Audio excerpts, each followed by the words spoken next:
Boa noite. Olá, boa noite. O governo anuncia rombo de 170 bilhões nas contas públicas este ano. Nova operação da Polícia Federal apura suspeitas de envolvimento da Odebrecht e empresário ligado a Lula. Supremo Tribunal Federal quebra o sigilo bancário e fiscal do ministro do Planejamento, Romero Jucá. E Egito anuncia que equipes de busca encontram destroços do avião da Egyptair no mar Mediterrâneo. Você acompanha essas e outras notícias daqui a um minuto após um rápido intervalo. Qual Casper você é? Eu sou jornalismo. Eu sou Relações Públicas. Eu sou Publicidade e Propaganda. Eu sou Rádio, TV e Internet. A minha Casper é comunicação. Aqui tem teoria, prática, oportunidade de estágio e a melhor localização. Essa é a minha Casper. Essa é a nossa Casper. Toda sexta, Ronald Rios comenta os principais assuntos da semana, com ironia e bom humor. Cara, isso é tipo assim, você dá uma pizza pra eu vigiar, cara. Não dá pra confiar em mim. A não ser que você queira que eu coma. A Semana com Ronald Rios. Toda sexta, 10h30 da noite. Oferecimento Faculdade Casper Libero. Formando os melhores profissionais da comunicação.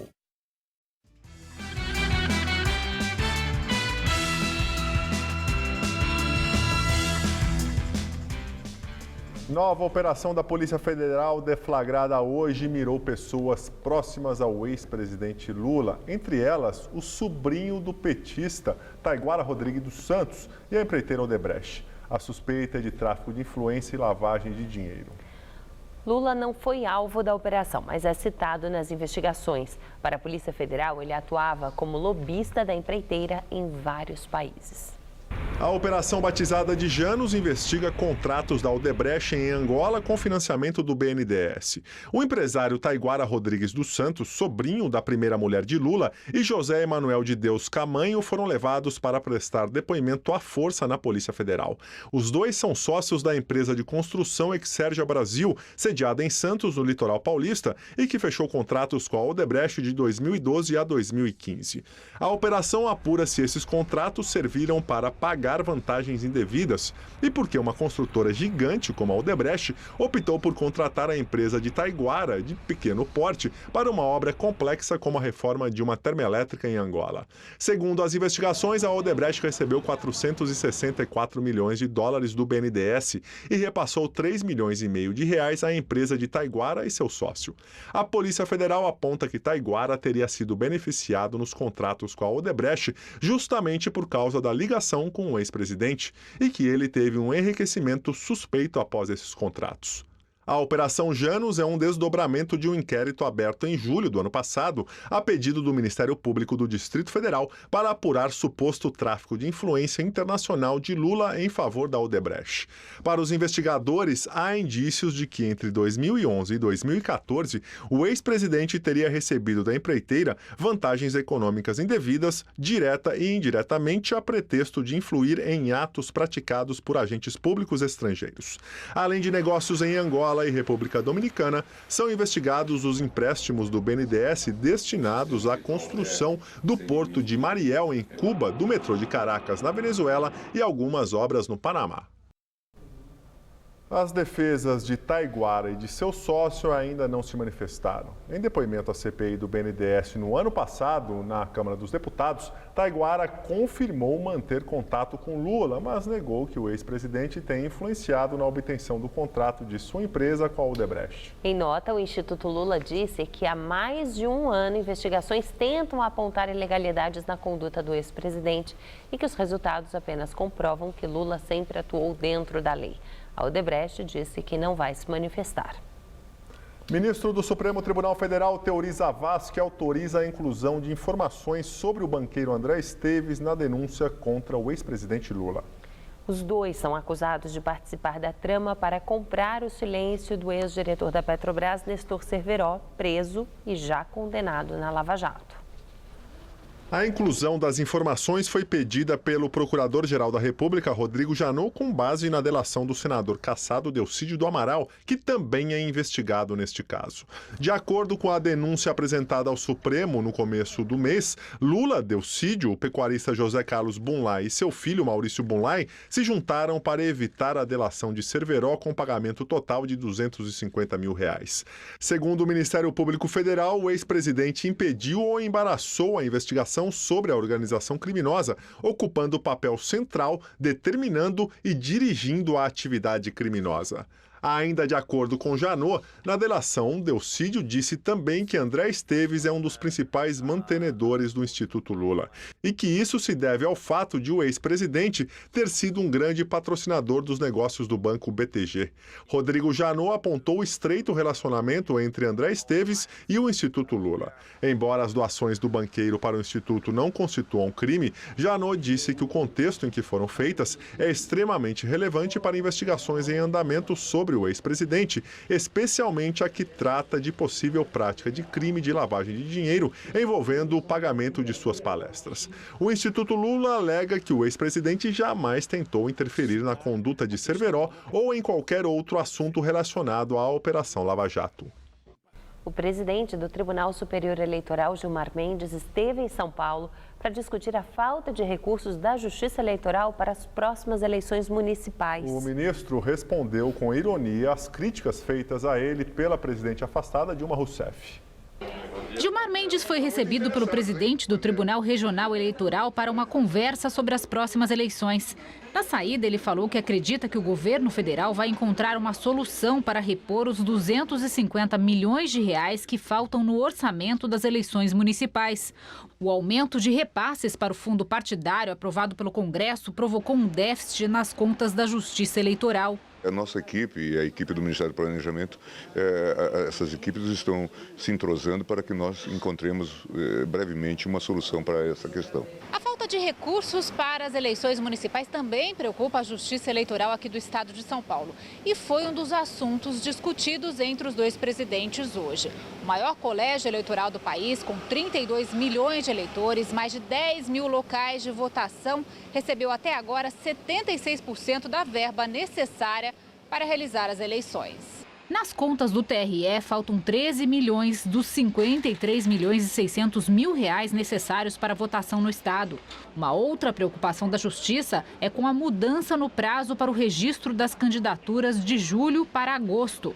Com menos tempo para os julgamentos, aumenta a chance de candidatos que estão sob júdice participarem das eleições. Isso pode resultar em impugnações por parte dos legitimados, Ministério Público, outro candidato. E se isso acontecer, eventualmente teremos que fazer nova eleição, se o caso for de prefeito. Gilmar Mendes comentou que ainda não analisou a decisão que tornou o presidente interino Michel Temer inelegível por 8 anos. Temer foi condenado pelo TRE de São Paulo por ter feito doações acima do limite imposto pela legislação eleitoral na campanha de 2014. Para o ministro, tudo indica que não houve abuso. Acho que não houve esse tipo de caracterização. E, em geral, ocorrem esses erros por pequena margem, não é? Às vezes, saber qual é a sua capacidade de doação. Isso acontece e isso, por si só, não caracteriza qualquer abuso. A pedido do Ministério Público, o ministro Marco Aurélio Mello, do Supremo Tribunal Federal, determinou a quebra do sigilo bancário e fiscal do ministro do Planejamento, Romero Jucá, do PMDB. Jucá responde a 6 inquéritos no STF, sendo que 2 deles estão dentro das investigações da Lava Jato. Mas a quebra de sigilo bancário é referente a um inquérito que tramita no Supremo desde 2004.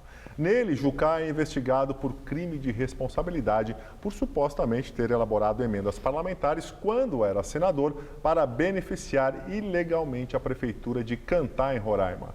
Por nota, Jucá informou que já colocou todas as informações pertinentes ao processo à disposição da Justiça. E o Procurador-Geral da República, Rodrigo Janot, quer incluir Jucá e o presidente do Senado, Renan Calheiros, também do PMDB, no inquérito que apura um suposto esquema de pagamento de propinas na obra da hidrelétrica de Belo Monte, no Pará. Os senadores Valdir Raupp e Jader Barbalho, do PMDB, também são suspeitos de terem recebido propina. Caso o Supremo aceite o pedido, todos podem ser investigados por corrupção passiva e lavagem de dinheiro. Janot quer que os 4 sejam investigados no inquérito já aberto contra o senador e ex-ministro de Minas e Energia, Edson Lobão, do PMDB. 2 delações premiadas obtidas no âmbito da Operação Lava Jato serviram de base para o pedido. A do ex-diretor de Energia da Camargo Correia, Luiz Carlos Martins, e a do senador cassado Delcídio Amaral, atualmente sem partido. Martins implicou apenas Lobão. Delcídio acrescentou os nomes de Renan, Jucá, Raupp e Barbalho como participantes do esquema de desvio de dinheiro dos contratos para a construção de Belo Monte. De acordo com os delatores, a propina chegaria a 20 milhões de reais numa obra de quase 29 bilhões. O processo tramita em sigilo e o relator responsável é o ministro Edson Fachin. Segundo Delcídio, a verba serviu para financiar campanhas eleitorais do PMDB e do PT. Ele também afirmou que os ex-ministros Erenice Guerra, Silas Rondô e Antônio Palocci desviaram pelo menos 45 milhões de reais dos cofres públicos para abastecer as campanhas do PT e do PMDB em 2010 e 2014. A Justiça Federal do Paraná já investiga Palocci, Erenice e Rondô pelos desvios da hidrelétrica. Como eles não têm direito a foro privilegiado, não serão alvo de inquérito no STF. O deputado Marcos Rogério, do DEM, relator do processo de Eduardo Cunha, do PMDB, no Conselho de Ética da Câmara, afirmou que Cunha ofende a decisão do Supremo Tribunal Federal se fizer uso de seu gabinete na casa. Isso porque ontem Eduardo Cunha disse, depois de prestar depoimento no Conselho, que vai frequentar a Câmara mesmo estando suspenso. Mas informações de bastidores da Câmara trazem que Eduardo Cunha já pensa em recuar da decisão e que antes vai consultar advogados e avaliar a conveniência de voltar ou não a frequentar a casa. E agora vamos ao comentário de política com José Neumann e Pinto. O Supremo Tribunal Federal extrapolou a sua condição de intérprete da Constituição quando inovou ao afastar o Eduardo Cunha do mandato de deputado e da presidência da Câmara, que são atribuições do Legislativo, ou seja, da própria Casa. O Supremo sabe disso e o Eduardo Cunha também, mas o Eduardo Cunha é malandro velho, então ele ficou ali na espera. E agora ele foi ao Conselho de Ética da Câmara, que é onde realmente ele está sendo julgado, e fez uma bravata, disse que não mentiu quando disse que não tinha uma conta no exterior, porque ele não tem uma conta. Ele tem um trust do qual ele é beneficiário. É claro que isso parece uma piada, mas tecnicamente, rigorosamente, o que ele tem lá, o investimento que ele tem lá, não está depositado numa conta. E ele está apostando nessa aparente chicana para poder desafiar o Supremo. E ele está desafiando, ele está dizendo que vai voltar para a Câmara e vai agir como deputado e como presidente lá. O Supremo vai aceitar isso? Bom, será uma grande desmoralização, mas será que o Supremo tem a alternativa de confirmar aquele deslize que deu quando tomou a decisão inovadora? É o que veremos a seguir. Na terça-feira eu estarei aqui e poderemos ver se isso realmente aconteceu e quem lado ganhou, né? Até lá, direto ao assunto, você fica esperando e vem aqui, compareça, tá? Em pé. Segundo o site da revista Veja, o governo interino de Michel Temer abriu sindicância para investigar a conduta de José Eduardo Cardoso no processo de impeachment. Para o novo advogado-geral da União, Fábio Medina Osório, ao defender a tese de golpe de Estado contra Dilma Rousseff, Cardoso cometeu um crime de responsabilidade. Na avaliação do governo, o ex-ministro jamais poderia ter usado o cargo para atentar contra a imagem dos poderes constituídos, acusando esses poderes de participarem de uma conspiração contra a chefe do Executivo. Condenado no mensalão petista a quase 13 anos de cadeia, Henrique Pizzolatto pede progressão de pena ao STF. O ex-diretor do Banco do Brasil, ligado ao PT, está preso em Brasília desde outubro do ano passado e quer passar do regime fechado para o semiaberto. A defesa alega que Pizzolatto já cumpriu 1/6 da pena, sendo uma parte na Itália, onde foi detido após fugir do Brasil. O pedido está com o ministro Luiz Roberto Barroso.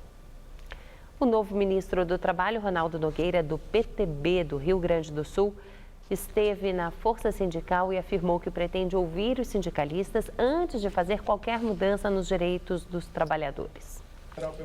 Ronaldo Nogueira afirmou que os trabalhadores não serão pegos de surpresa com as propostas do governo. As centrais sindicais, representando os trabalhadores, serão protagonistas no texto que, porventura, venha a ser elaborado no que diz respeito à Previdência Social.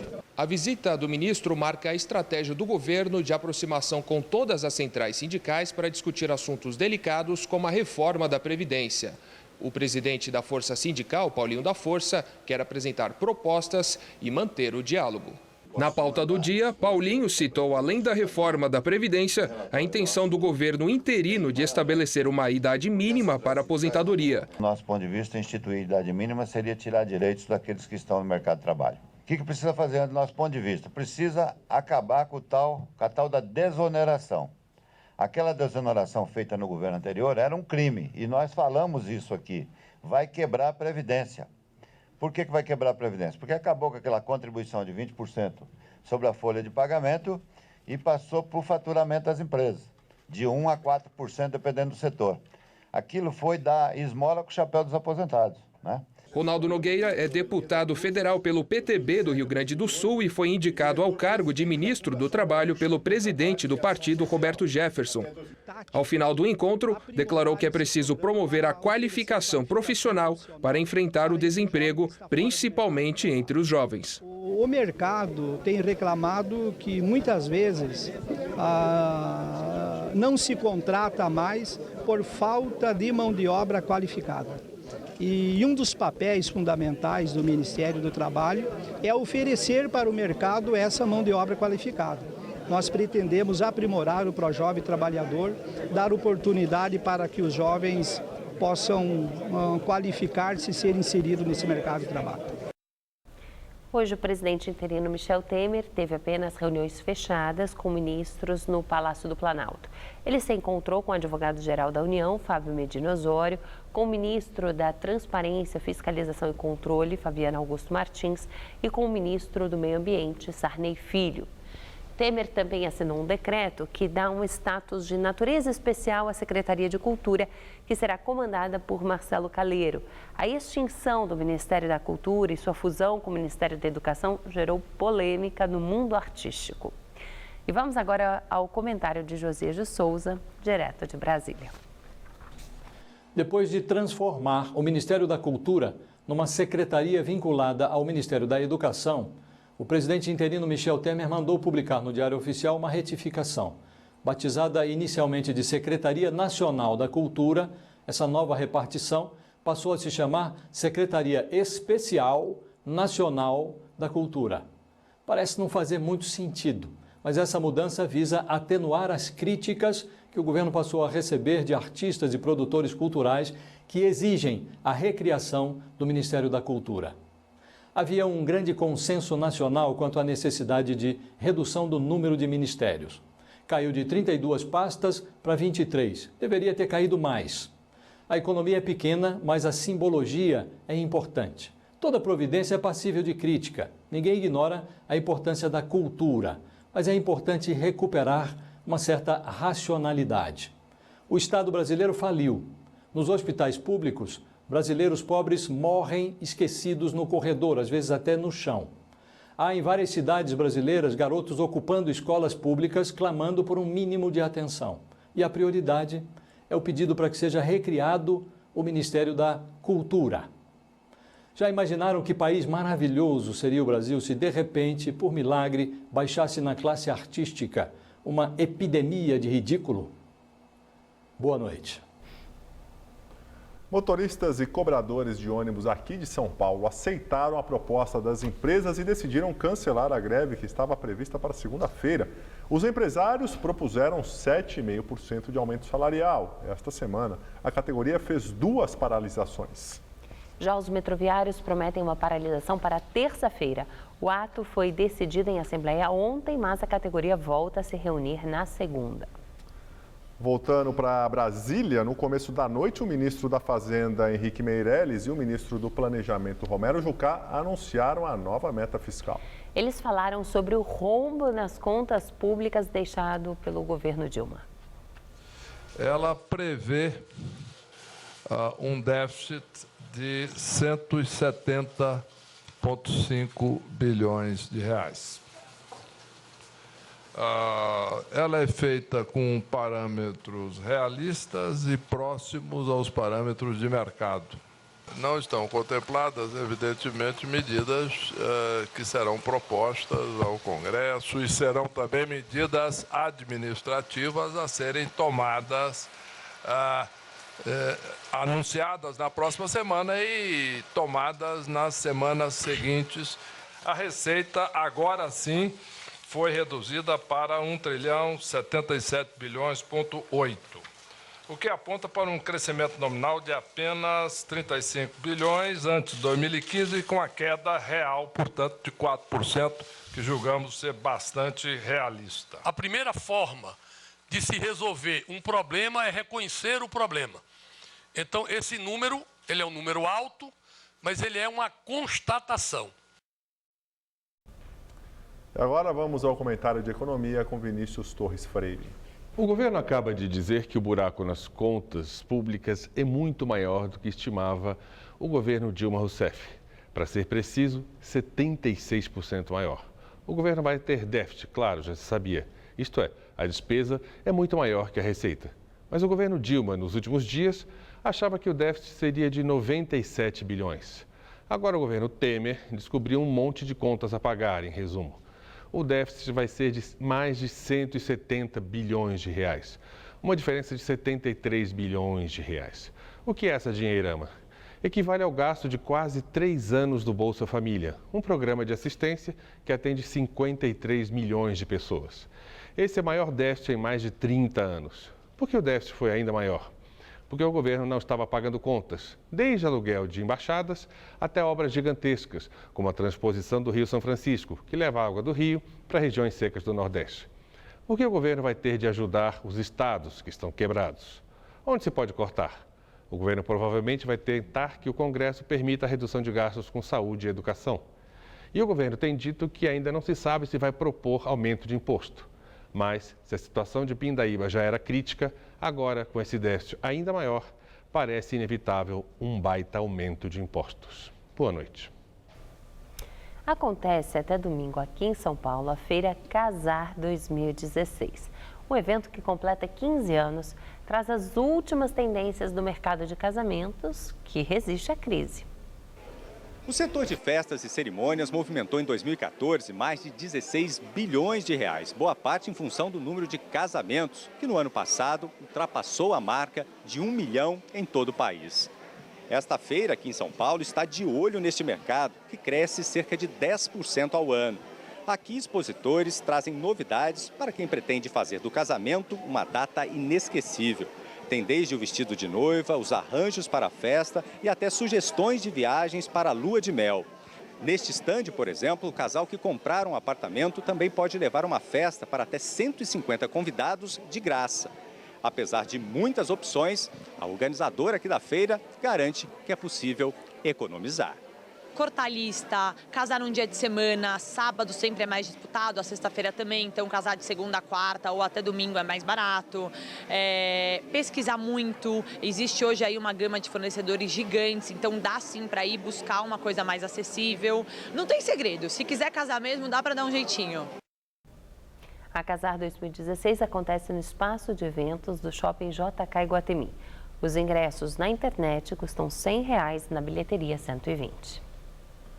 Nos Estados Unidos, Casa Branca é fechada após barulhos parecidos com tiros serem ouvidos nos arredores.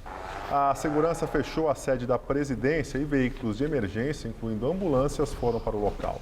O presidente Barack Obama não estava na Casa Branca.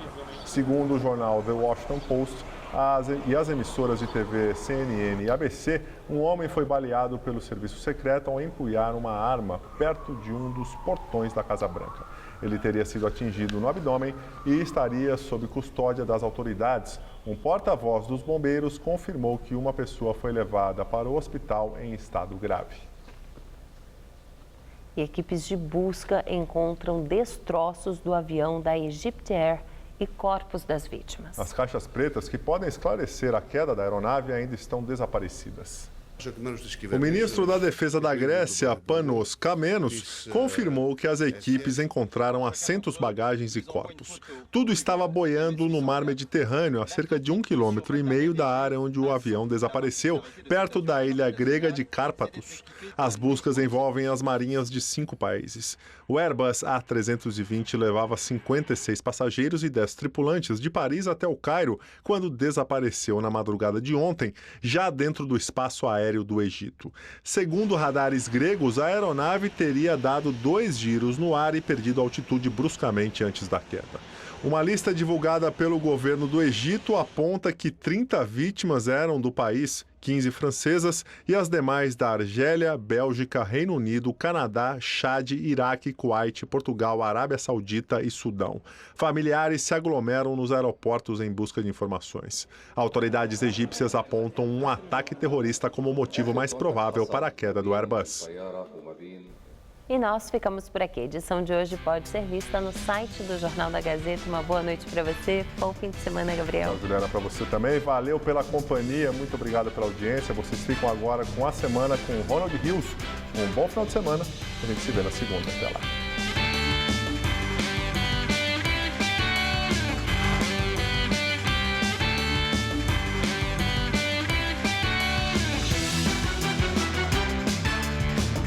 Saiba mais sobre a equipe de economistas do novo governo no Todo Seu. Daqui a pouco, 11 da noite. Assista agora a Semana com Ronald Rios.